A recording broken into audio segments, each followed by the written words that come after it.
Hey guys, welcome on back to the Anchorage, and haven't done one of these videos in a while, but I want to talk about something to eat. So years ago, many years ago, something regarding food preservation was invented, a process, and things of that sort, and it's carried over, and it still exists today. So we're going to be talking about that today on Dinner Quest.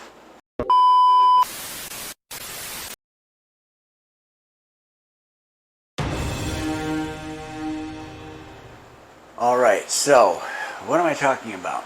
Oh, food preservation. Long time ago, and you know, in the grand scheme of things, not very long ago, but this has been going on for a very long time, and that happens to be food preservation regarding canning. And it exists even to today. You go into the grocery store, and you've got canned vegetables, canned this, canned fruit, canned that, canned whatevers. And I'm going to be covering something like that today because there is something from my own childhood that I haven't had since then that I was thinking about recently, and I'm like, you know what?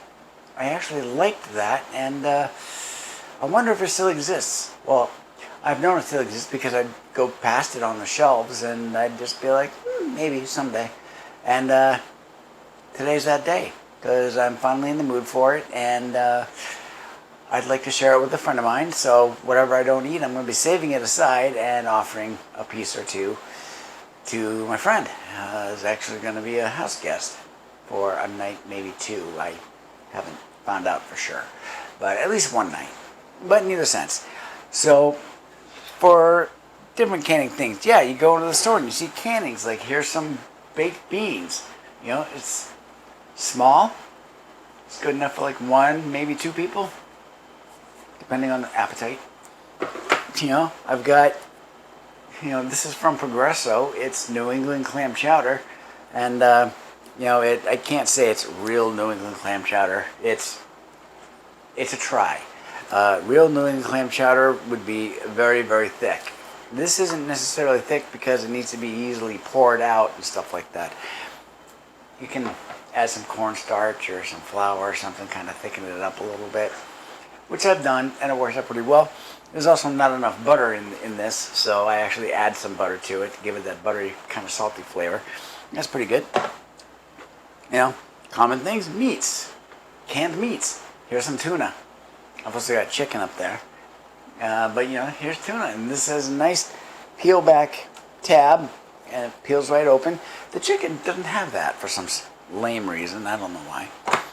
But canning today, as we call it, stuff like that, yeah, stuff comes in cans, but we actually have the activity called canning, like a verb.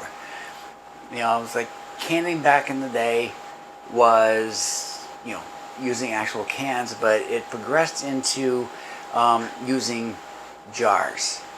There's a type of mason jar that has a flip-top lid. It's got a rubber seal on it, and it's got a spring-loaded clasp and stuff like that. I remember those. My great-grandmother, who lived in Kittery Point, Maine, had a friend. Her name was Evelyn, and she made a lot of pickles, and she canned a lot of pickles, and I got hooked on bread and butter style pickles, and I like them so much that I actually happen to have a jar of them right here.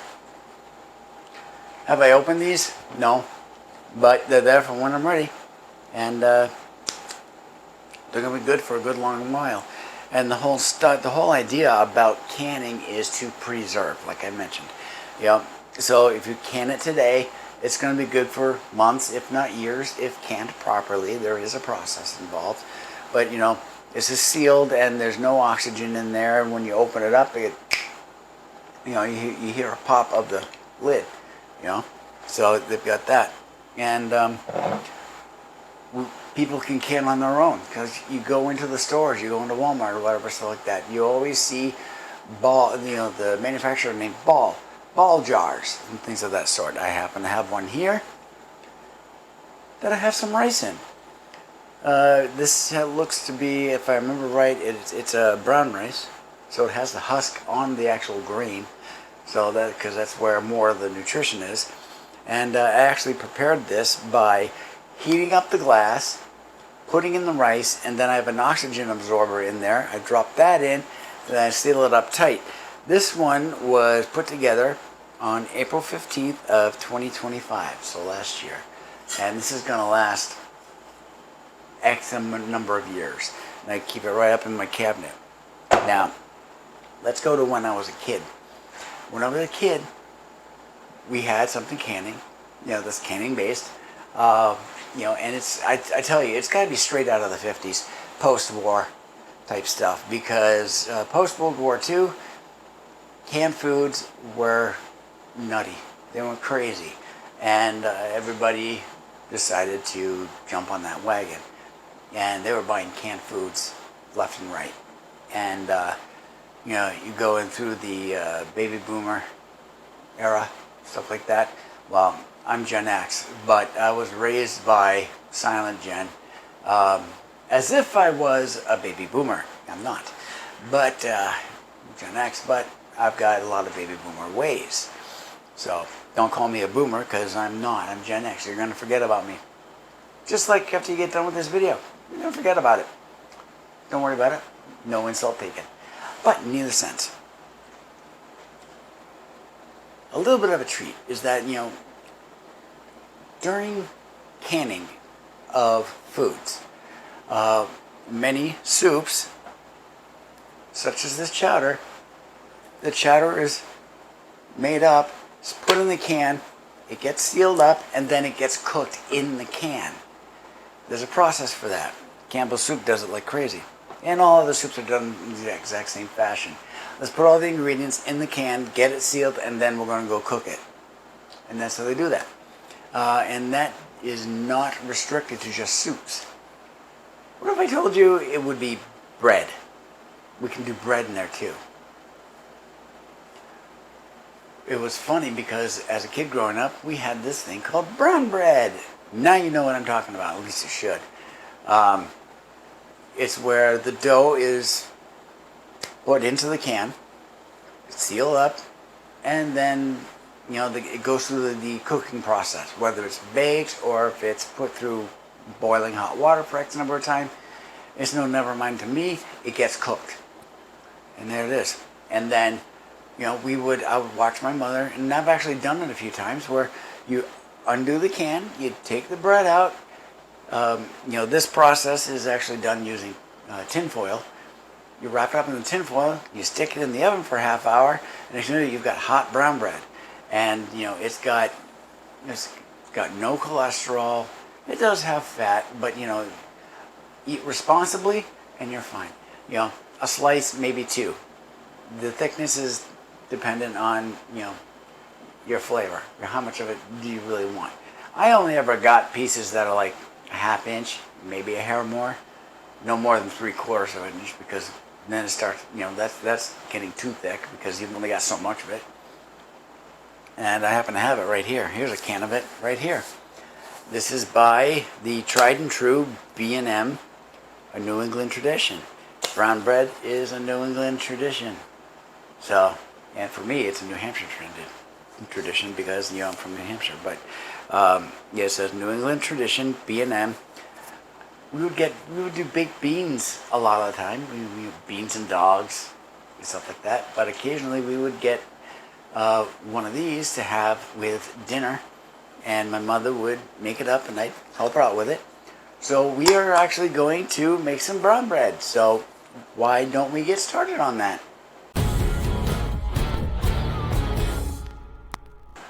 Alright, so got it all set up here. I brought out my last little bit of butter from the fridge. I've got 2 more sticks, but whatever. Brought it out so this could soften up, so I did that. So here we've got the can, and the instructions on the back here basically say, well, you can toast it, So you basically take it out, slice it, toast it, throw butter on it, whatever toppings you want, and have it like that. We baked it. So what we have to do is we have to remove both ends. Now this is what I remember, because if you only undo one end, then you'd have to scoop it out with a spoon, and that is not what we want. We want it as if it's a loaf, not as if it's chunks. So I'm going to undo that, take that side off, and you can see the bread inside. So, yep, that smells like I remember. And of course, if you hold it, it's not going to come up because there's suction back here. You have to break that suction seal. That's what opening both ends will achieve, because we're going to open both ends, and then we're going to push it out onto a sheet of tin foil. So I'm going to do that. And you, come on, there you go. There's that, and see that? See how it's stuck? And then this has to be pushed out onto this. So I'm basically just going to take my tips of my fingers, don't worry, they're washed, and I'm going to try to gently push. Maybe I'll use an end. This is usually, there we go. There we go. There it is. There's the whole thing. So basically I used one of the cut ends to use as a plunger piece to shove it through. And you get your leftovers on this side. If you want to pick at it and eat it straight up, go ahead. It's cooked. It's safe to eat. Or we can go the next route of actually heating it up. So I'm going to heat it up. I've got it sitting on the tin foil in this fashion because, well, it's essentially going to get wrapped up. Another way you could do it is to roll it up if you wish, but my mother never did that. She would just take it like that,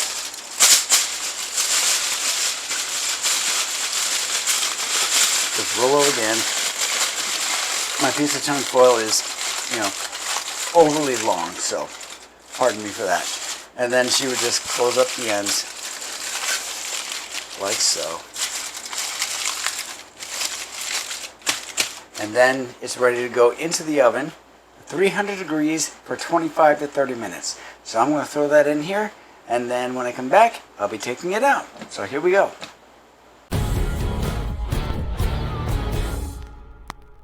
So briefly before we enjoy and have a bite, I'm going to talk a little bit about the nutritional facts about brown bread. Sorry for that, that's these guys. So it's baking right now, so we're going to let that finish up before we move on to trying it. So I want to talk about the nutritional facts a little bit about it. Now this is brown bread. Now brown bread had a lot of sugar in it, I believe, so let's take a look here. Okay, total fat per serving, 0.5 grams. Not a lot of fat. Saturated fat, zilch. That's good. Trans fat, zilch. Polyunsaturated, zilch. Monounsaturated, zilch. Cholesterol, zilch. Sodium, 400 milligrams. Be aware of that. So you don't want to eat a whole lot of it. So carbs, 10%, so 28 grams. Just something to be aware of. Dietary fiber, 2 grams. Total sugars, 15 grams. Be aware of that. Includes 13 grams of additional added sugar. So 26% of the daily value right there. And 3 grams of protein. Now for ingredients, obviously, water, whole wheat flour, and molasses. That's why it's brown. It's brown because of the molasses. And of course they got dextrose, white grain, white rye flour, whey, and then start going to other stuff like baking soda, buttermilk, and a couple others. Not a whole lot of ingredients on this. It's actually pretty good. Oh, and also something the buttermilk adds a trivial amount of fat and cholesterol. There's so little of it, it more or less doesn't count. So, we call brown bread because of the molasses content. It goes back years, and this is, it's, I don't want to say it's famous, but it's famous, and it's, like I mentioned before, New England tradition, and I remember having it as a kid. We wouldn't eat it all the time. It was like every so often we'd have some. I forget with what kind of dinner that we'd have it with, but I'd have a slice and it would be really good. I'd want more, and most of the time I'd be told no, because we had three other people. It's my parents plus my younger brother, because my older siblings, they were off school, work, whatever. They weren't around at the time, and or they were gone at that point. But in either sense, they weren't there. So it was just the four of us, and we have four people eating a can of this. We want to make sure that we have enough for all four. Maybe we have a slice or two left over. So, and then of course I got to the age and the circumstances on which I can go ahead and do it on my own. Do you think I did? No. And thinking about the AC, if you happen to hear a hiss or a hum or something like that, that's the AC, and I'm not shutting it off for the sake of the video. My apologies, but you just have to deal with the noise. I'm sorry, but that's how that was with the brown bread, and yeah, I haven't had this since the late '80s / early '90s, so this is something special for me, and I'm pretty excited to try it out. And we only ever got the original, so this is the original, where it's just the straight bread. There's other variations of it out there. It's got raisins in it, maybe even cinnamon. I don't know. I didn't look at them because I didn't want any of the others. I just wanted straight original brown bread because I'm a meat and potatoes kind of guy, and I don't do fancy variations on things, including simple stuff like cinnamon raisin. It's just really, I don't know, it's just not necessary. But in either sense, I'm going to let that finish baking up, and we'll bring it out, and we're going to try a piece. So here we go.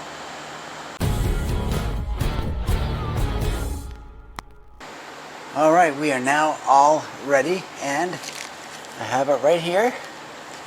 So, and of course, we have a little paper plate on it. So I'm going to undo this, and oh, 1 second. We'll get right to that. The last time that I even saw something like this, it wasn't actually in tinfoil. And that's mainly because my parents, my younger brother, and myself, we were at effectively our family camp up north, and we were in a motorhome, and that was it was a funny moment. My folks decided they wanted to heat up some brown bread. Now, didn't want to use the convection oven, but it's also a microwave. So my mother decided to just nuke it. And of course, with the nuke instructions, it wouldn't take overly long to do it. Well, this microwave, it didn't have digits. It had 1 minute, 10 minutes, an hour button, 3 buttons. So I mean, this motorhome was from 1988. So that was interesting.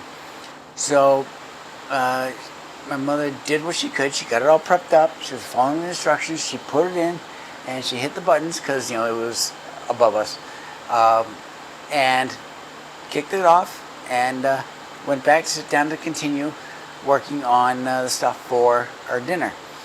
And then I decided that I was going to go outside.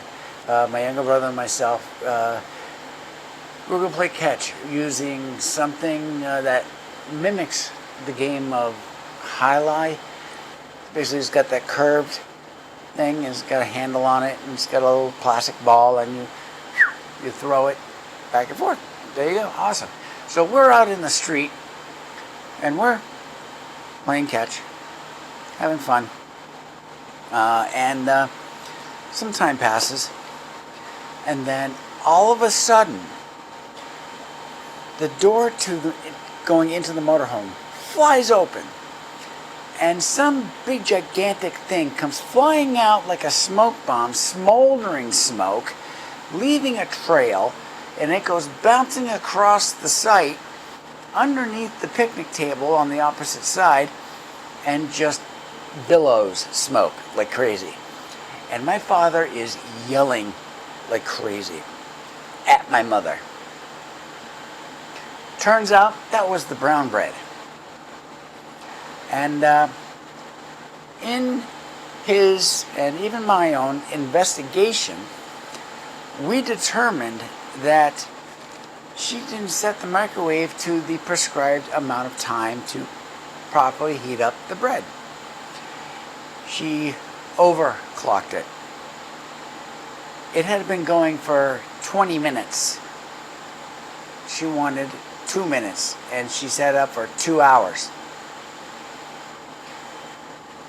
Commence laughing, if you haven't started to already, but in either sense. I haven't touched it since then. And now I've got the guts to do so. Close to 40 years later. So, here it is. It's nice and toasty. Oh, it's very warm. I like that. Okay. I'm going to undo these ends, and I'm going to unwrap it. And I'm going to cut a slice. And I brought over my butter, because that's the only way that we would have it. We would just have brown bread with butter, and that's it. So, here's my knife.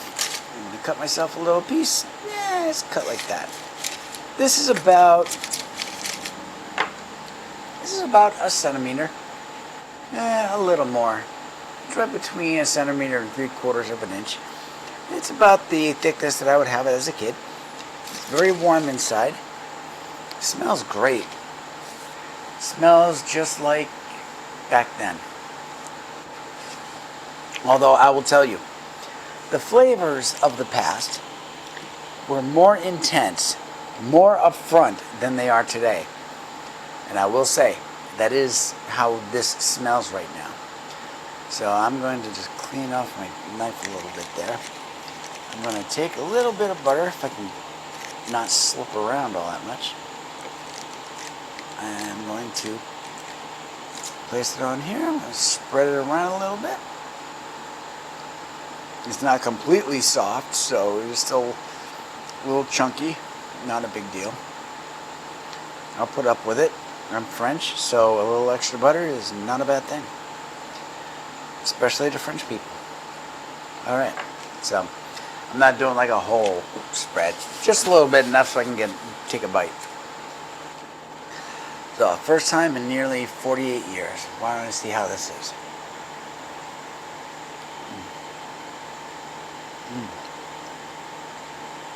Very good. It's very dense. I had forgotten about the density.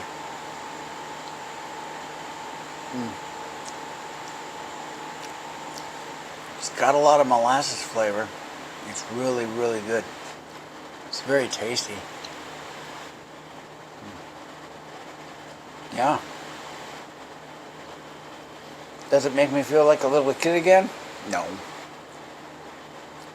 I mean, I'm over 50 now. Hello. But does it bring back the memories of those days? Honestly, I can't say they do. But I remember those days. Very good. Good texture. It's nice and dense. It's a good hearty bread. And it came from a can. That's fabulous. And my house guest that's going to be coming this weekend told me that their own mother would simply just cut it, toast it, and there you go, like I mentioned before. And that's how they would have it. toasted brown bread with butter. And that's so you get the flavors of the butter mixed in with the bread, so you get that little extra saltiness. So you got the salty and you got the sweet. You got a nice, dense, flavorful bread, and it comes from a can, and it's famous, and it goes way back. So I'm going to sit here. I'm going to add some more butter to the areas that don't have any, and I'm going to have myself a little snack. So thank you very much for coming along. Skål. Enjoy, and we'll talk to you later.